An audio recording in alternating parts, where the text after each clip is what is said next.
And yet, here's something that I think we need to think about.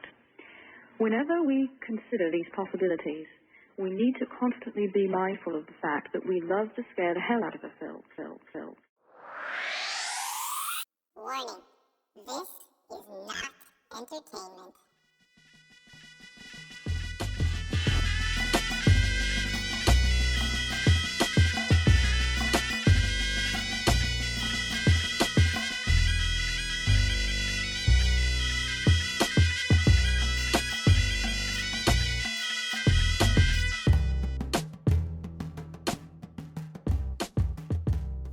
There's a little known fact that many of you listening probably aren't aware of.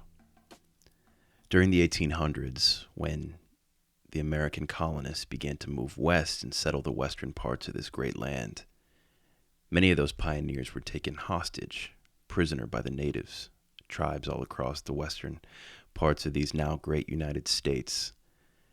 And many of them never came back to quote-unquote civilized world. A lot of them were forced to live in captivity for the rest of their days, but many chose to stay with their captors.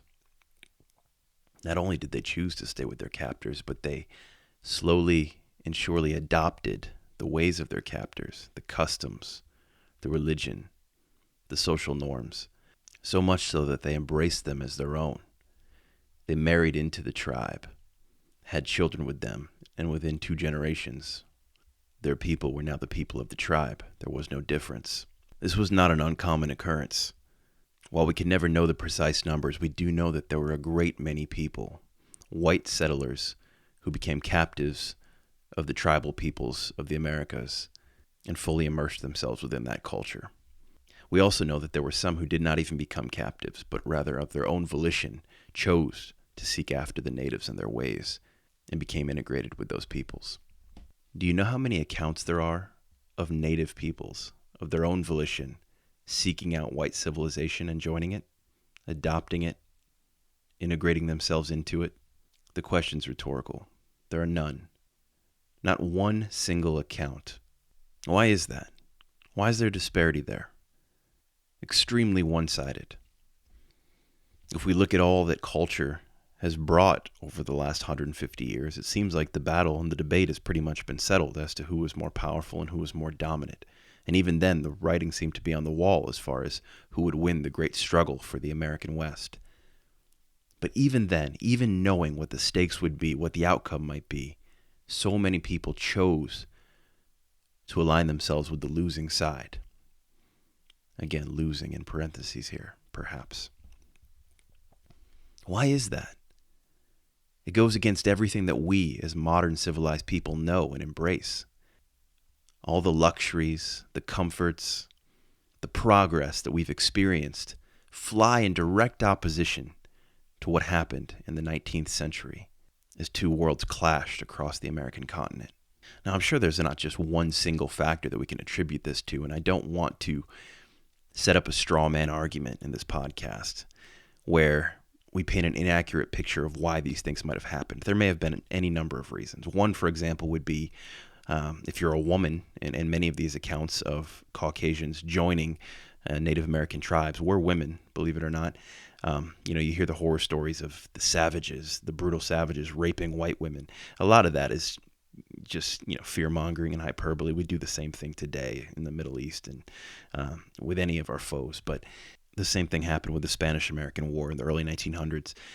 We villainize our foes and make them seem barbaric across the board, but barbarism is not monopolized by any people. So for women, there would have been a number of reasons, but at the top of that list would most assuredly be the level of freedom that they experienced in these native tribal cultures. Native culture wasn't crushed by Christian morality or post-Christian ethics. It just didn't have that same worldview or framework of understanding, and thereby women were more free to explore their sexuality. They were free to own land. They were free to choose their own spouse. They were free to have a divorce if it was warranted, as opposed to the Judeo-Christian society that was more patriarchal in nature, still is more patriarchal in nature, and would have put more constraints on women in terms of what they could exercise and what rights and privileges they were able to have in society. This is just one example of any number of reasons. A lot of people were fleeing a bad hand that they may have been dealt back in the eastern colonies and maybe just hoping for a new life with the natives. Some people may have been criminals fleeing the law, looking for a new beginning in an anonymous lifestyle where nobody knew them or recognized them. But others still may have had a calling or a hunger for something different, something that they had experienced in this new nation, and even before that they'd experienced back home in Europe. Something that just didn't sit right within the nature of their being, this existential desire for something different. And for whatever reason, when they met the natives, when they met tribal society here in the Americas, they felt like for the first time in their lives they were at home. They tapped into something in their DNA, something that felt right, something that felt natural, pure, even primal. This is a concept that we've tapped into on this podcast from time to time over the last couple of years, and you'll have to forgive me if this becomes one of those shows where I get on my soapbox, because it could very easily devolve into that, and I think that's okay from time to time. In fact, it's even necessary. And this is one of those topics where I believe it is necessary to set perspective, to put things into the light of just common sense and reality. Because many of us are led astray. We are so susceptible to having the wool pulled over our eyes when something doesn't fit the convenient narrative with which we're raised. And this is especially true within the confines of religion. But I'm not talking specifically about religion here. I'm talking about society and culture. And there is no religious doctrine that has been imposed upon us as a people more so than that of the American dream. And you may say that that's a secular ideal, but it is not, I assure you. It is one that is very much based in civic religion. And many people have found, in our time especially, that the American dream is hollow. It leaves you wanting more, something that money and status cannot satiate. And this, no doubt, is a large part of the draw of the old ways, of that native tribal aspect of culture and society. You see, societies are largely free, and I will elaborate on what I mean by free in a moment, but they're largely free to the extent at which the people who live in that society are involved in food production. And you say food production, that seems like an odd thing to set the benchmark on for the level of freedom that a society experiences, but it's true. Let me explain. I think this could be easily explained. It has been explained in sociology classes. I mean, I learned this along the way through sociology. This isn't something that I've come up with by any means. But in agrarian societies, for example, women are far less likely to experience freedoms and equality because they're less involved in food production. It's the men who would be out in the fields farming, doing the typical farm labor. Yes, women would be doing some things, maybe plucking a chicken, doing some gardening, but it's the men who are toiling in the earth by the sweat of their brow.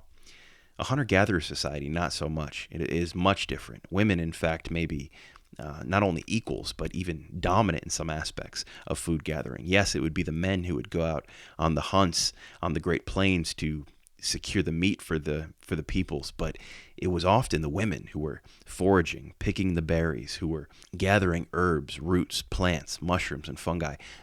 This was largely what people survived on. It was not as common because meat wasn't always a sure thing to have a high protein diet like we have now. Food was much more scarce and competitive, and people lived on very much plant-based diets. Therefore, women non-coincidentally experienced a higher level of freedom because they had more to contribute to society. They had a larger place to add value. And it was recognized, as I said, Native American culture, women were free to divorce, usually free to marry who they choose, and they were definitely freer to explore their sexuality. Men had this same opportunity, and they have that in, even civilized European culture, but women not so much. And it's interesting because in today's modern society, which is neither agrarian nor a hunter-gatherer society, food is mass-produced. Almost everybody is removed from food production. And it begs the question, how free are we? If this hypothesis is true, freedom would be at a true minimum, right?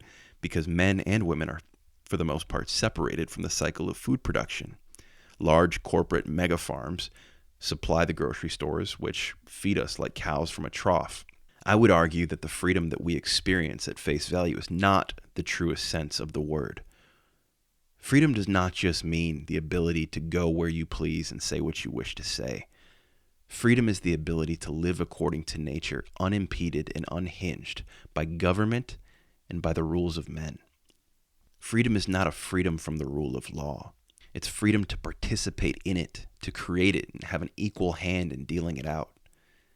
That does not happen in modern society. Our freedom is a passive one. Our freedom is like everything else in American society, a consumer product. And I need you to understand this because this is one of the most important things in understanding the sedation of modern people and why we have become so apathetic as a people. Because we have this delusion of freedom, but we exercise nothing. We contribute to nothing. We participate in nothing. We put figureheads in office to represent us, and they're nothing more than celebrities and punching bags for the most part. And we feel like we've done our due diligence if we just go to a polling office and check a box once every other year. That is not freedom. And that is a large part of the reason why people were drawn to the tribal aspect of these hunter-gatherer societies. You see, as wealth goes up in a society, the suicide rate and the depression rate go up with it as well. Now that seems to fly in the face of everything we're taught, right? Everything we strive for in life, working hard on that 9-to-5 hustle, trying to get a bigger salary, a bigger house, a bigger car, better benefits, the white picket fence dream. It comes with a hell of a lot of Prozac, and it comes with all sorts of anxiety disorders and depression, and ultimately untimely deaths. Why is that? It doesn't make sense. Something doesn't add up, right? We've had philosophers from the 1800s until now trying to diagnose it and explain why, but nobody's really been able to pinpoint it, at least not precisely. I think many people have touched on it and kind of beat around the bush, but what is it? What is it that causes such an ill within us, but yet looks so appealing and tasteful on the outside? What is this dry rot that consumes us? I would argue that at the core of it is the separation of man from his purpose. You see, humans evolved to live in groups of 30 to 40 people. And when I say evolution, I'm not talking about a biological sense. I'm talking about our society has evolved for that to be the basic construct of human civilization. It's what makes the most sense. It's what we as people are designed to do. When we get in mass crowds, we lose our value and we lose our direction very easily. Mass hysteria and confusion takes over because our brains are not designed or capable to handle so many inputs. We find value in small groups where everybody has a clearly defined role, something to contribute. You see, what wealth and leisure do is they create a loss of identity by allowing the individual to be independent from a group. When we feel like we can get by sufficiently on our own, then we don't feel that need to be attached to other people. We don't feel like we have to have that strong bond with the other men in our society because they may be the ones who get the kill of the buffalo that's going to come back and feed my people, feed my children for the next 2 or 3 months through a cold, hard North Dakota winter, while the Lakota people bundle down for their long wait for spring. They can't guarantee that they're going to survive if they go it alone. In fact, it would be absurd to even try to do so. So you better believe that you're going to have your brother's back and he's going to have yours, because if he doesn't, his children may die, your children may die. And the story just goes on down the line. Likewise with the grandfathers and the grandmothers in society, the wisdom keepers, the storytellers, the historians, the ones who keep the record of our people and pass those down. They were held in places of sacred honor and the highest esteem because these people were our history books. Well, that's lost now. We devalue our elderly people. We put them in nursing homes and let them sit there to just die of boredom and depression. Everybody had a role, from the youngest child to the oldest member of society. And this was not just natives, just the natives held out the longest. But as European culture progressed and it exported its style of government around the world, we lost this identity. We forgot that it takes a civilization, it takes a group to raise a child. 2 parents struggling to work multiple jobs to make ends meet cannot effectively raise children. And you're seeing that breakdown in society now because we've tried to do it. And not only have we tried, we've been told that it's the right thing to do. that somehow parents can work hard, make a living, raise the kids on their own, and everybody's going to grow up fully functional and fine. No, it takes a village. It takes a village to raise children, not a mother and a father alone.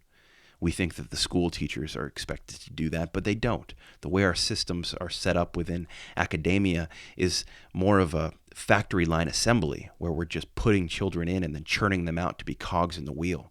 That is not the same thing as raising someone to be a productive member of society. Furthermore, we're not wired to be surrounded by strangers all day long. Most of us go to a job that we hate to put food on the table and to buy things to impress people that we don't like. It makes no sense at all. But we do it because that's what we're told to do. It's what we're taught to do from a young age. But we do it in the company of strangers, which may be the most absurd piece of this puzzle. There were no strangers in tribal society. Everyone knew everyone. Everyone was intimately linked with everyone. In every way, you had to know the person sleeping next to you, because that person was responsible for your life and the life of your family, and you likewise would be responsible for their family. Like I said, tribes of 30 to 40 people where everyone could know each other intimately, know the strengths and the weaknesses of each person. In a corporate culture nowadays, you could have hundreds of people, hundreds. I work in an office setting where I'm constantly traveling to different places and meeting new people. I never really, for long periods of time, work with the same people, and I never get to know them on a deep personal level. That's a detriment to society. That's a detriment in any way that you slice it. Because if you don't build those strong-rooted foundational relationships, you will never have the level of trust and the level of confidence in somebody that is required to build those strong human bonds. Most of us only have that within the family that lives within our four walls, and that is not enough. I think men are the first ones to recognize this in a society in the deepest sense. I think women are more likely to seek out relationships with other women, but men are more likely to realize when there's a deficit, because if men do not have a strong bond with other men, they begin to deteriorate as men. You're not as sharp mentally. You're not as sharp physically. You'll let yourself go because nobody's there to push you. Nobody's there to keep you sharp with whatever the skill may be. Men need it. Men need to seek out that strenuous life. You see this most obviously in combat sports or weight training or martial arts. You cannot do that alone. It's not physically possible. If you want to be at the top of your game, you need another man there to strengthen you and train you. I'm a hunter. It's the same thing with hunting. Men just aren't going to be able to go it alone. I mean, sure, you physically can hunt alone, but if you want to get the most out of that experience, if you want to grow and sharpen your skills, learn new things, you have to do it with other men. And to me, that's 80% of the enjoyment, is being out there, doing something primal, as old as mankind itself, with other men. That, almost more than any other time in my life, is when I feel like I'm doing something right, something that I was designed to physically do, and everything else kind of just fades out. That's not a coincidence. And like I said, that's the draw of this tribal hunter-gatherer society that so many people have been seduced and lured in by over the last couple hundreds of years. Is this fantasy has evolved around it, right? This Renaissance almost idea of the noble savage, but that is an embellishment to the opposite side. You see, people are people, and we have our flaws in any society or any sort of construct that we create. But that doesn't make all things equal.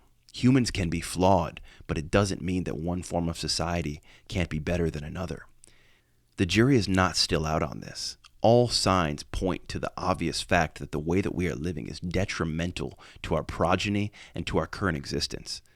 We are doing ourselves and our children no favors by forcing them to grow up in a world that puts these barriers between people and forces them to operate as just individual pieces of a great machine.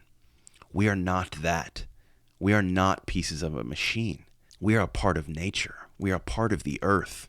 Clay, formed from it, designed to operate in small groups of 30 to 40 people approximately, where we can all add value and partake in the harvesting of the fruit of the earth and the laboring in the earth to carve out an existence for ourselves, one with a minimal footprint that doesn't leave trash and debris in its wake. The opposite of what we've done since the Industrial Revolution. If you need a modern example of this longing, this thing that so many of you listening to my voice right now have inside of you, Look no farther than modern television. I mean, remember when the show Sons of Anarchy came out a few years ago, 2009 or 2010? SOA was one of the biggest shows in the history of television. It still is. And it's not just because of the storytelling. It was a great show. I didn't see it until much later. Actually, I only watched it about 2 years ago. But the thing that drew me in more than anything to the show Sons of Anarchy was the tribal aspect of it. I mean, and this became like a rebirth after that show, which, for those of you who don't know, Sons of Anarchy is about a motorcycle club in Central California. But it focuses on this group of men, probably 10 to 15 guys who are like a family. They're a tribe, a motorcycle club, and their wives and their girlfriends are part of this group as well. And it just follows them for a few years and all of the trials and tribulations that they face. After that show started, all sorts of MCs popped up around the U.S. I mean, motorcycle clubs have kind of been a thing in American culture for a while, but I mean, the membership rates went through the roof. And it wasn't just motorcycle clubs. All sorts of men's groups, women's groups, fraternal orders, they started to experience increased membership, partially because of this show, but partially because of external factors, such as, just the pressure of the anonymity of capitalistic consumer culture. People are looking for answers. They're looking for something real to hold on to. And this show is just an example of it because it tapped into that primal nerve that all of us have, this idea that we need to be part of something bigger and more important than ourselves. We can't just continue to run the rat race and consume for consuming's sake. It makes no sense, and it makes us ill. It literally makes us deteriorate. We are wired to feel like we belong to a group. Mankind is wired to feel like he belongs to a group. No man is an island. Don't ever let him tell you otherwise. I know we like to romanticize the idea of the lone wolf and the one who can pick himself up by his bootstraps and go it alone, but that is a myth. The lone wolf dies. We were designed to live in the service of others. That is where we derive the greatest pleasure, and that is where we derive the greatest purpose. The military is a great example of this. Now, I know that the reasons why we go to war can be very political and off base sometimes, and they can become abstract. But if you ask a soldier why he's fighting, it is very clear and present to him why he is doing what he's doing. It is not to preserve democracy or to spread freedom and liberty around the world. No. The soldier in battle is fighting for his brother. He's fighting for the man standing next to him. And it's as simple as that 90% of the time. That is no coincidence. That is the most primal part of human nature, taking root and finding a way to express itself. The battlefield is one of the clearest places to recognize that. Now, I'll be the first to say the military has many flaws.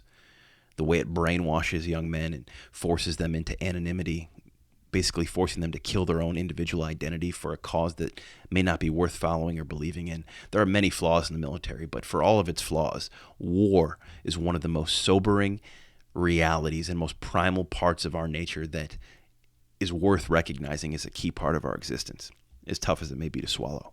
Anything that can wake us up from the sleeping slumber that we have found ourselves in since the rise of capitalism has caused us to pour into ourselves to try to continue to fill these broken jars and empty vessels. We've tried so many things, and those who are stout and devout will say that you just need, a relationship with God, and that will do it. That will fill that God-shaped hole within you, and you won't need anything else because that's what's missing. But that's not what's missing. That is not the thing that's missing. The thing that's missing is your attachment to your purpose. You can go to church 7 days a week. You can have a great relationship in your own mind with your Creator, but that is not going to solve the problem. It's not going to silence the doubting, nagging voice in your mind that tells you that you're doing it all wrong. Because the problem is an existential one that starts with you and the way that you engage the world around you.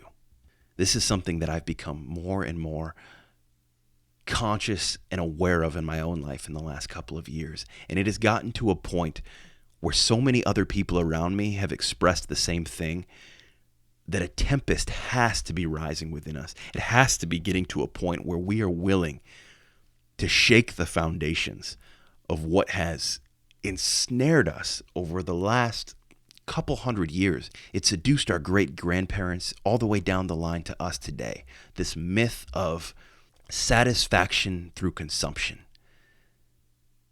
That myth has been there for a long time, but with the invention of mass production and the technological advances that have come in the last couple of hundred years, it has gone to new heights, to the point where all of us are virtually capable of wasting away and atrophying our entire lives for the sake of consumption and personal gain.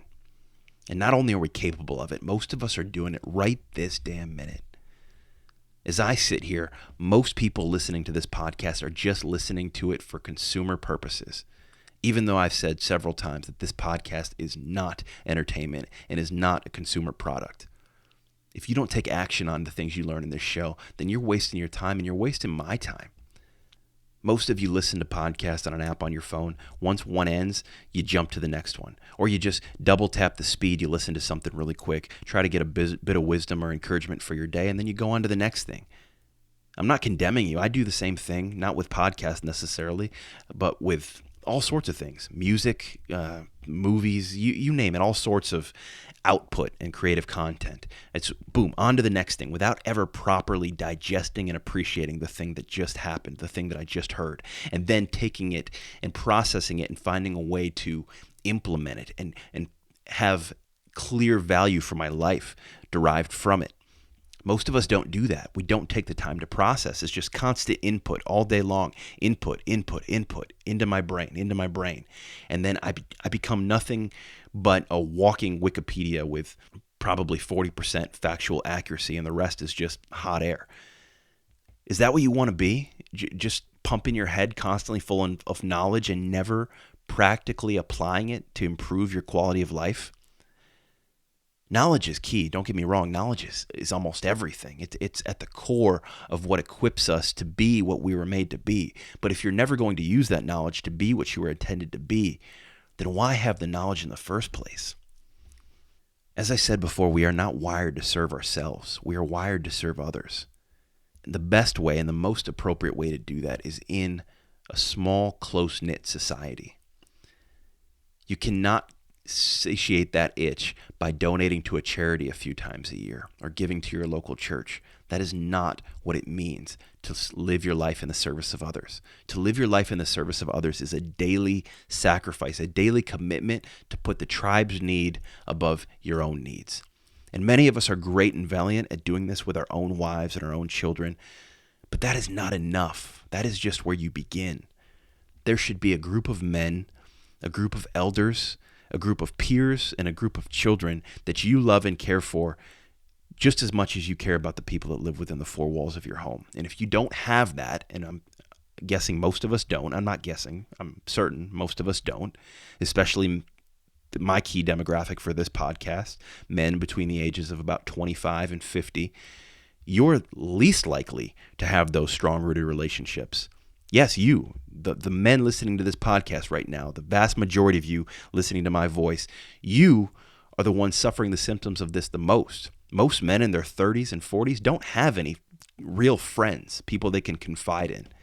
Sure, you might have some drinking buddies or some guys you grab a burger with after work. Maybe you have one or two close friends from high school or college that you stay in contact with, but they're not your tribe. Most of that doesn't go beyond fantasy football or a couple of other shared interests that you might have. That is not a tribe, and you know it. You know it. I don't need to preach that to you. But you guys are the ones who feel the brunt of this the most because you yearn for it.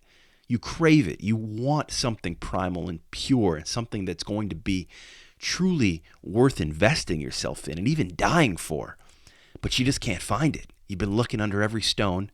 You feel like it should be there, but you don't know where it could be. Should I join the military? Maybe I'll find it there. Many people have gone down that road. Unfortunately, some have lost their lives in that pursuit. Can I find it in my church or my religious community? A whole bunch of you in my personal circle have done that because we share a similar background. And also an error. You may think you found it there, but you haven't. Others think they can do it through community service and just investing in their local town. And that might be the closest to the actual right avenue to seek, but it's just too big. There's too many people. You can't do it even in a town of 300-400 people. It's too much, but that still is probably the noblest pursuit within our modern, large, capitalist society. The way to do it is to have a tribe of your own, something that you daily are recognized as a key member of. We have lost this. Most of us have lost this. There are some niches, some pockets that have been able to hold on to this, but only through sheer force and will and determination. I look to the Amish societies, for example. In the last couple of weeks, my family and I visited Lancaster County, Pennsylvania. And I love driving out there, especially this time of year in the autumn. Oh, man, there's nothing like it. The foliage changing, the rolling hills and the farms. The Amish have gone to great lengths, almost Luddite lengths. I say almost because they've kind of loosened up a little bit, and some of them, operate tractors and machinery and even have vehicles as long as they're black. Some of these customs between the Mennonites and the Amish, it's hard to tell, but the Amish tend to be a little bit more rigorous, a little bit more skeptical of modern society, and therefore they've been able to hold on to that close-knit tribal aspect of their existence. Now, it's not flawless as anything else. Nothing's flawless, but it is more true and more pure and more natural than almost anything that you and I will ever experience, because it lives within realistic expectations. 30 to 40 roughly people, as I said before, who do life together in all aspects. They all work the farm together. It is agrarian. It's not hunter-gatherer, but they make the best of an agrarian society by intentionality. They share in every aspect of life. You don't have to romanticize the native ways, but you have to romanticize the ideal. And that ideal has been lost. It's been not only cast aside, but almost vilified because it doesn't sell. It doesn't make money for those sitting at the top of those ivory towers that you see in every city, branded by banks and mega corporations. Those who require and rely upon your naivety, your sheepishness, and passive consumerism to thicken their own holdings, to fatten their own pockets. They expect to grow rich on the idea of you falling in love with the worthless things that they continue to push out. And you, every day, buy into that. You feed and feed and feed, and thereby sustain a rotten, putrefied system. But they laugh all the way to the bank. When does it end? When will we break the cycle? Break the wheel, break the habit? It sure as hell won't be because of some guy with a little podcast is talking about it. When is it going to be? When is it going to become a reality? How many songs have to be sung about it? How many revolutionaries have to overthrow the government only to establish another one that follows down the same dark path? It's the realization of simplicity, of the opposites, of understanding that less is more. That to live a full life, you have to empty yourself of the cares of this world. The diagnosis is clear, and the prescription is clear as well. But the medicine, for whatever reason, seems like too hard of a pill to take, and therefore we don't take it. So instead of taking the medicine, instead of ripping the Band-Aid off and letting the blood pour out of this putrefied society that we've just continued to inflate and inflate, we've sat quietly and anxiously, medicating ourselves, sitting in our suburbs, anxiously, waiting for something to go wrong, longing for chaos, longing for the apocalypse, right? Many of you listening to this podcast, you tap into that itch that you get for doom porn, for something that's going to make you excited about the potentiality of the end of the world, right? We don't really do that much on the podcast anymore, but damn, I mean, the podcast is called Eschaton. It's about, quote unquote, the end of the world. I mean, for those of you who listen, you know that it's really not about that. It's a play on words, but we do dabble in those topics from time to time. It's a real worthwhile thing to look into, but some of you yearn for it. Some of you go from podcast to podcast listening to anything apocalyptic in nature, whether it's, CNN and Fox News talking about war with Russia and China, or some religious prophet talking about the end of the world in 2012 or 2020. All of it serves the same purpose. You're trying to reach for anything that will break you out of this cycle of mundaneness. And you know it's wrong to yearn for it. You know it's wrong to yearn for destruction and catastrophe, but you want it. You want it so bad because it'll break this stupid routine that you've been longing and dying to get out of for so long. You just don't know how.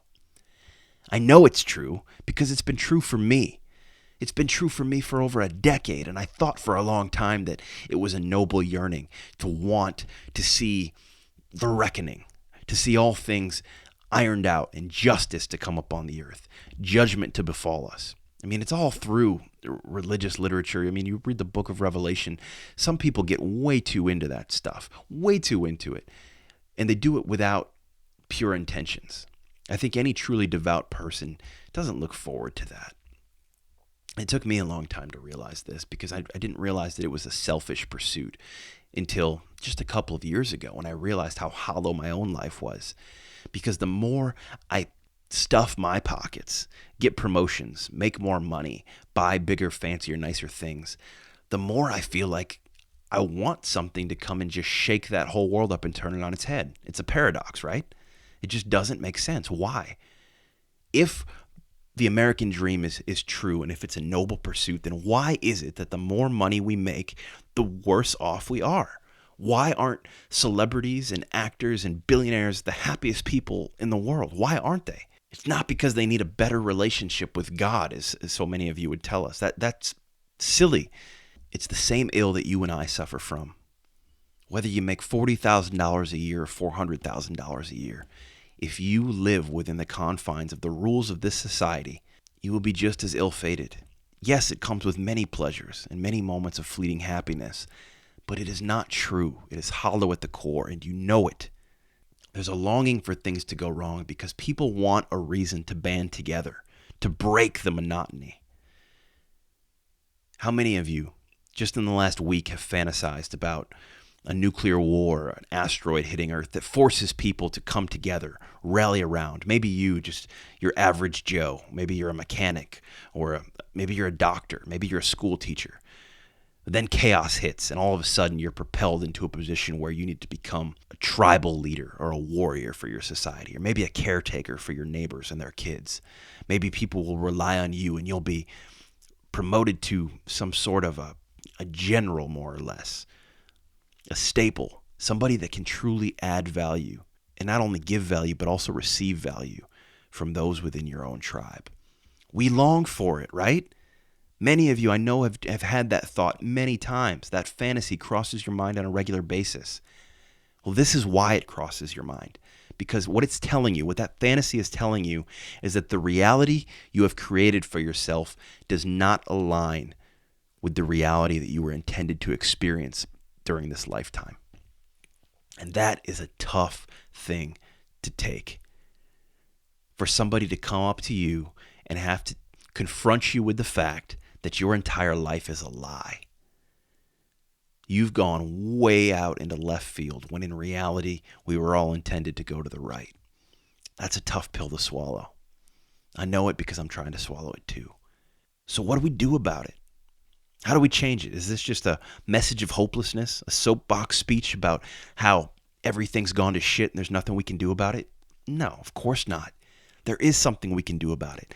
But it starts with making a conscious decision to live according to nature. What does that mean? It means live according to the biology and the DNA that calls out to you every day telling you that there's a better way. I don't need to teach you this because everything in you tells you. Your hands were crafted for a purpose, and it wasn't to type on a keyboard for 9 hours a day. Your body was designed to move in all sorts of manners, and your legs were designed to run. Why is that? Not so you could be a drone in an office or standing in a lecture hall all day long, or even sitting as a judge in a courtroom casting judgment. All of these things serve a purpose, but they are not designed to dictate the entirety of our day or become a quote-unquote job or career. Why is it that whenever you meet a person, the first thing they ask you is, what do you do? You ever wonder that?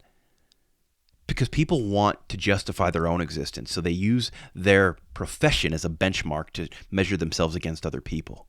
So if this person says, "Oh, I'm a mechanic, but I'm a PhD philosophy teacher, one way or another, we're gonna measure ourselves against that person. It's the closest thing we can do without directly saying how much money do you make, because what we're really getting at is what's your social class, what's your social status, because that's the mythos that we've created, right? That your life has meaning and value according to the status that you've achieved as an individual. That is the opposite of everything that is real and true. It is diabolically evil. So step number 1 is breaking away from that confine, that zeitgeist and paradigm that forces you to measure people inappropriately and according to a false benchmark. And step number 2 is intentionally creating tribe, society, reliance and dependency upon another. Creating relationships and constructs where people are forced to rely on you and you are forced to rely upon them. Actually doing life together. This is something that's easier said than done. I've had people up the years, blow smoke to me about how they want to start a commune or start an intentional community, only to completely abandon it when, their personal success starts going in a direction that they like. I've also had people say, well, if we all just, pool our money together, we can buy 40 acres of land and we can go, start a community where everybody contributes and shares together. And that, that sounds like a great idea. The problem is the people that are usually suggesting that are ones with no money, and they're trying to recruit people that have it so that they can be the beneficiaries of it. And, maybe that'll work out for them. I don't know. But I think both of those ideas are doomed to fail because people still have avarice, greed, they have jealousy, they have all sorts of flaws that will consume a society that's built on less than pure intentions. So the first thing that is required is a change of mind. Before you seek out tribe, before you abandon the ways of this society, you need to have a change of mind about what it is that gives your life value and meaning, what it is that gives you purpose, drive and zeal to get up and strive on the next day. As I said before, in wartime, that's a clear thing. That decision's made up for you because the threat of death and ever-present danger puts things in perspective quickly. But what about in peacetime? It's in peacetime when things go wrong. We've talked before on this show about the cycle of civilization and what leads to their collapse, right? And there's this picture that I think I've posted to the podcast group page before. And if you haven't seen this, after this publishes, I'll go out and I'll put it on the Eschaton podcast Facebook page, and I'll put it on the Patreon page for our Patreon supporters. But it's this picture that shows the 4 cycles of civilization. It says, hard times create strong men, and strong men create good times, and then good times create weak men, and weak men by default create hard times again. So everything goes full cycle. Hard men create good times.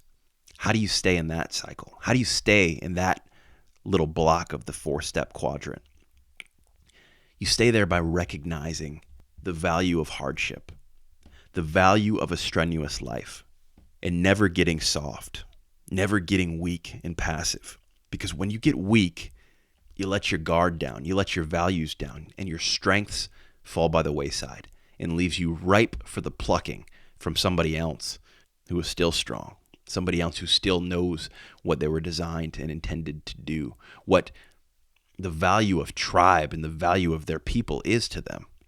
We become so comfortable, so lazy, so secure in our present reality, in this present bias, that we think that everything's just going to continue this way forever.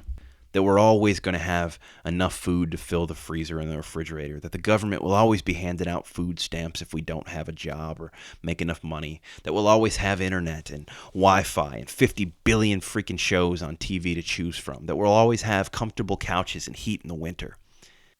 It will not always be there. Hardship will return. And if you don't prepare yourself for it in advance of its return, you are going to be one of the first casualties to it. If you hear nothing else that I've said in this rant, if you hear nothing else that this episode is intended to represent and communicate to you, then hear this. If you do not seek out hardship, if you do not test yourself and push yourself to do hard things and try new things, you will never be happy with the station that you've reached in life. I don't care how much money you make. I don't care how many people you believe that you influence. If you always live a life of self-service and leisure, you will never be satisfied. So step number 1 is getting off the couch and resolving to do hard things. Step number 2 is finding tribe and creating it. We've talked about this on the show before. Seeking out a tribe. I don't want to bullshit with you guys anymore. When I set out this podcast, I had lofty expectations that even if I could just reach 20 or 30 people who were as serious about it as I was, then maybe by some crazy stretch of the imagination, we'd find a way to connect with each other and we would build an intentional community. And some of you are just great human beings, and I know that you want to do it. I've talked about the idea of having a man camp, and we've talked about the idea of taking children on hikes out into the wilderness to teach them survival skills as well as the concept of a rite of passage, but also just to break away from the monotony and just the stranglehold that this cogwheel academic system and career trajectory has them on, to get them free from that for a minute. And I would like to see that take hold and come to fruition. But more importantly than that, I would like to see us start to create a real tribe. I mean, creating a Eschaton podcast Facebook page is not going to do it, guys. I mean, that's going to be 7 or 8 guys just posting memes and other stupid bullshit like that. I don't want that. I mean, even if this podcast grew to 100,000 downloads every episode, I mean, that would be awesome, but that's a drop in the bucket, and that's not the direction I want to go. I don't care about the commercial success. If you're listening to anything I've said over the duration of this episode, what I want is for people to create, to listen to this podcast and then be inspired to go out and create what you hear here into your own reality. Manifest it. And there's no greater thing that you can manifest than your own tribe. So whether it's with me or whether it's with people around you in the town that you live in, I hope that this message inspires you to go out and do it, because we will never be cured of the ills that this society has imposed upon us. And we will never find purpose and meaning in our own lives until we get back on the right path. Some of you within the hearing of my voice on this podcast, I hope that you will seriously consider the potential of creating an intentional community with me. I have a lofty goal of one day doing what I said before about buying that plot of land, purchasing that large place where people who are serious about it and want to contribute and don't want to just be passive recipients of it can go and live there and have this community where we truly live together as a people. I'm not joking. I'm not joking at all. This isn't some Jim Jones demigod type cult thing. Not at all. This isn't Waco. I'm not talking about a compound where we all go and train our own militia and wait for the end of the world. No, I'm talking about a place where we do life together intentionally, not because we feel like the world's coming to an end and we need to separate ourselves from society, but because we believe that this world, this one that's pure and true, has already ended and we need to resurrect it and bring it back. If that's on your heart, if you feel that, then get in touch with me today, because those are the people that I want to create a society with. Those are the people that I want to share my life with, share my family's life with. But I'm not going to pour into just anybody with my resources and my time. Only those who are as committed as I am to it.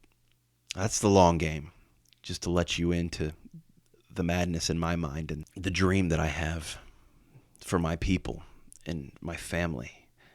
If you want to be part of that, then by all means, let me know and we can make that happen. But if nothing else, create it for yourself wherever you are in the world, because it needs to be restored. Smaller is larger. Simpler is better. In the grand scheme of things, those who leave the smallest imprint on the earth are going to have the greatest impact. So this is the call to action. I'm planting the seed. Do with it what you will.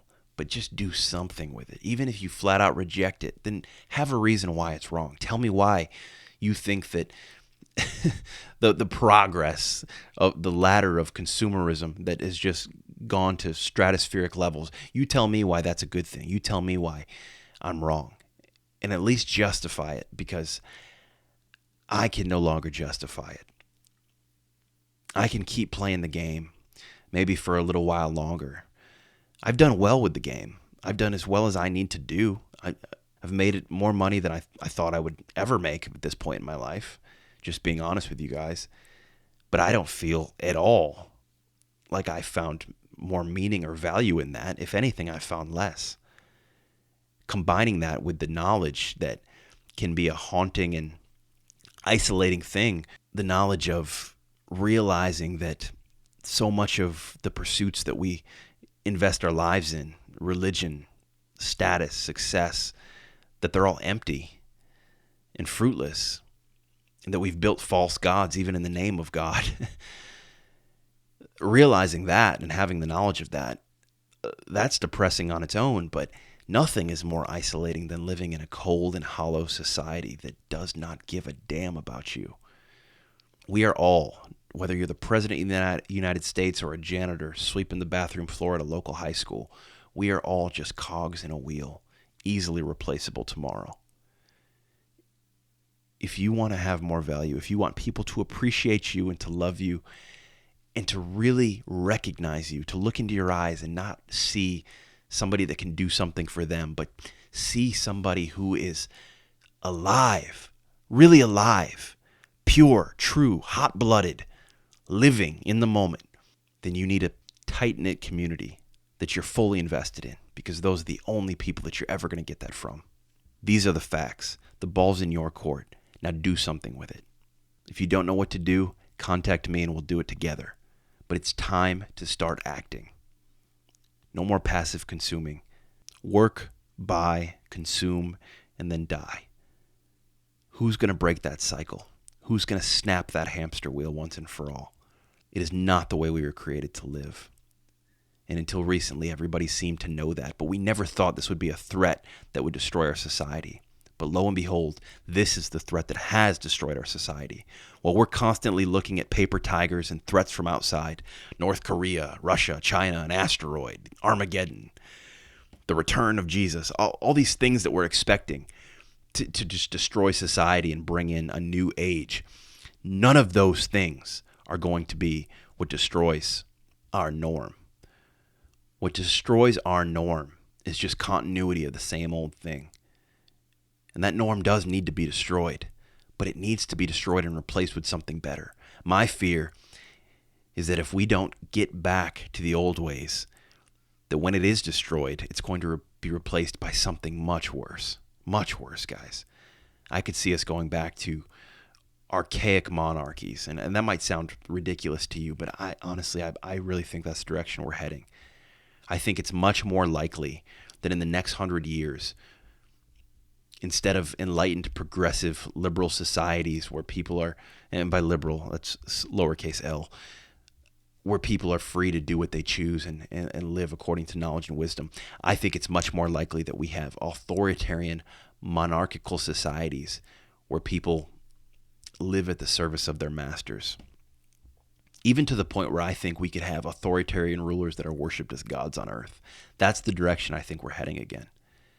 Our political system is destroyed. It's corrupt from the inside out, and it will not self-heal. Democrat, Republican, Libertarian, I don't give a shit what you are. And we can talk capitalism, socialism, communism for that matter. None of those things are great differentiators either. I think capitalism is the most destructive in a subtle way, but socialism and communism in a more direct way, because of human greed and human depravity, are dangerous as hell as well. They will, as history shows, will literally take your life. We cannot rely on government is the point. We need individual tribes. And stop worrying about the noise of the greater world, but worry about the tribe around you. It's antithetical to everything you're taught every day, I know, but it is essential. The ball is in our court right now, so let's make a move before we have no move left to make. It took us so long to get here, and here really ain't that special. Was it all worth it? Was it all you hoped for and wished for? And I remember the daydreams of a preteen boy on grandmama's porch. Motley crew of ashy, neat colored boys yelling, "That's my car," when the nice ones rolled by. bathing in that summer afternoon sunset. Heads flat on the concrete, eyes straight into the sky as to drown out the smog and drug transactions we were obviously surrounded by. One day I'ma make it, but what is it? Objects, things, and it's all to realize that calm, it really ain't that calm, and the struggle is much more enjoyable when the end ain't clutched. Like the moment you realize you're consumed with first world problems, I guess that means you made it. But it's eerie how uncomfortable it is when we get too comfortable. And when they closing all the curtains to convince you that it's nighttime, don't believe them, don't believe them. And when they tell you it's a must-have and you can't live without it, listen, you don't need it, you don't need it, you don't need it. And when they tell you sweetie this and only this is beautiful, tell them I don't see it, I don't see it, don't believe them, you don't need it, I don't see it, I don't see it, I don't see it.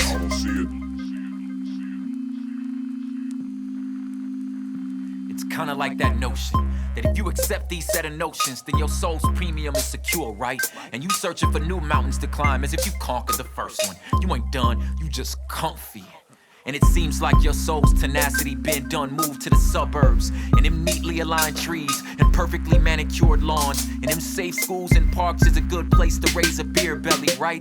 And them identical strip malls on every corner of your mind can feel a little claustrophobic, right? And it's there you realize that there is no there, cause this type of perfect, boy, it just ain't working.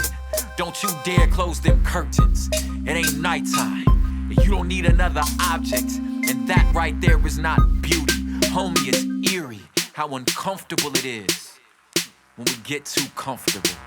And when they're closing all the curtains to convince you that it's nighttime, don't believe them, don't believe them. And when they tell you it's a must-have and you can't live without it, listen, you don't need it, you don't need it. And when they tell you sweetie this and only this is beautiful, tell them I don't see it, I don't see it, don't believe them, you don't need it, I don't see it, I don't see it, don't believe them, don't believe them. You don't need it, I don't see it, don't believe them, you don't need it, I don't see it,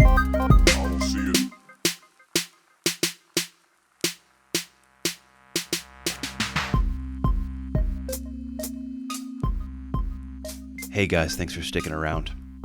If nothing else, I hope that you will seriously consider everything I said in this episode and not just jump on to the next thing or go focus on whatever it is that your mind's going to be preoccupied with for the rest of this day. But seriously consider it, because I am not being tongue-in-cheek about anything I've said here. This has been weighing heavily on my heart for some time. The calling for tribalism, for a strenuous life where we're doing hard things and truly living the human experience the way we were intended to, together in small groups. Nothing could be more precious and sacred, but we have just cast it aside because in this world of consumerism and capitalism, there is nothing sacred.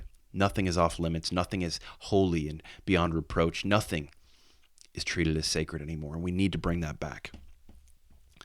Some of you may have qualms and bones to pick with me about particular things I may have said in this episode, and that's fine, but I hope that you don't lose the forest through the trees, because there are just universal truths here that you need to recognize. And the key one is that none of us can do this alone. So reach out to me if you want to bat ideas around about how we can practically take action here. I've had some ideas going around for several years now that I really, at this point, all I need is soldiers. I need people who are listening ears and people who want to take action. I don't need any more philosophers and thinkers. I've had enough of them in my life. I've got a few around me already, and they're great people, but now I need soldiers. So if you're one of those people, and if you're willing to actually put thought and word into action, let me know, and we'll do it together. All right, guys, I'm not going to take up any more of your time. This has been a long one, I know, but bear with me. I hope that this one leaves an impact on you, because it's left an impact on my spirit and my heart for the last few months, and it's really something that I needed to get out now before we jump into any other content, because time is running short. I really meant what I said about monarchies and the idea that we could really go in a very bad direction with our government, just because we've been so pacified and put to sleep. So let's move on it. Let's do something about it. Get a hold of me. Josh@joshuawisely.com is the best way to email me, and we can continue the discussion from there. Take care, everybody. Until next time.